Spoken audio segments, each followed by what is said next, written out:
Poursuivons notre édition dans le monde médiatique.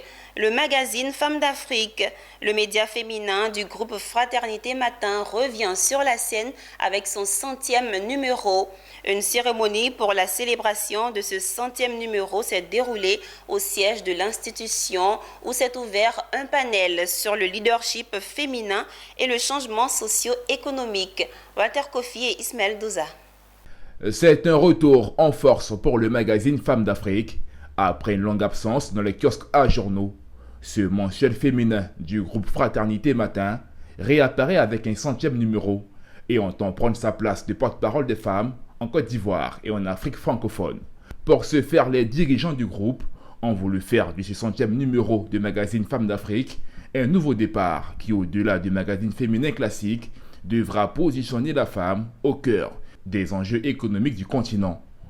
Comme innovation majeure, ils ont fait le choix de la digitalisation du média avec un site internet, une application et la création d'une communauté féminine. Cette nouvelle étape, comme on l'avait annoncé, alors à chaque sortie, on va associer un événement, parce que l'événement aussi permet donc de mettre en avant les personnes qu'on a mis à la une du magazine et puis découvrir aussi toutes les personnes donc, qui sont dans le magazine en question. Donc des événements sont prévus au long de l'année et on a aussi, comme j'expliquais, on a un site internet qui est prévu justement pour donner plus de visibilité ici et puis à l'extérieur aussi, et aussi une application qui va aller avec, et aussi on a prévu aussi qu'au niveau de la couverture médiatique, il y ait plus de communication, plus d'impact, et ça ne se ferait pas que seulement en Côte d'Ivoire, mais on veut le positionner, comme je dis, dans la sous-région et puis partout ailleurs. Donc il y a des rencontres qui sont prévues aussi dans la sous-région. Je pense que bientôt il y a le FESBACO, on sera là-bas et on va aussi animer un stand qui sera dédié à ce magazine-là.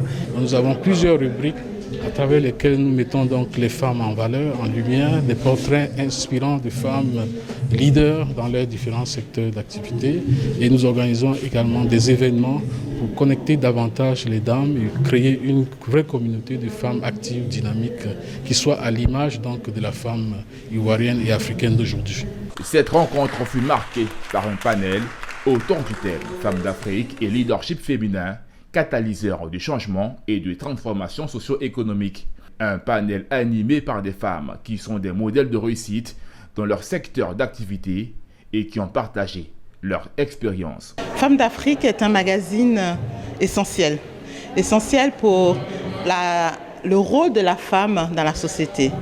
Ça permet de mettre en lumière nos braves femmes, quel que soit le domaine, quel que soit le secteur d'activité, parce que les femmes, ça bouge sur le terrain, et leur permettre de pouvoir faire connaître les actions du terrain, quel que soit le secteur d'activité. Et je trouve que c'est une très bonne initiative d'avoir ressuscité en fait ce magazine-là. Et j'ai vu en fait que cette fois-ci, il y a eu quand même une ouverture en fait sur l'extérieur avec véritablement une ligne éditoriale qui s'est enrichie. Et ça, c'est vraiment à saluer, à féliciter. Créé en 1987 par feu Laurent Donafologo, le magazine Femmes d'Afrique est le magazine féminin du groupe Fraternité Matin. Faisant la promotion du genre, le magazine comporte les traditionnelles rubriques beauté, mode, cuisine, psychosexo, santé et bien-être. Il inclut des rubriques moins classiques qui adressent les problématiques de la femme active aujourd'hui. Ce 100e numéro est déjà disponible dans les kiosques à journaux et en librairie, ainsi qu'en version numérique.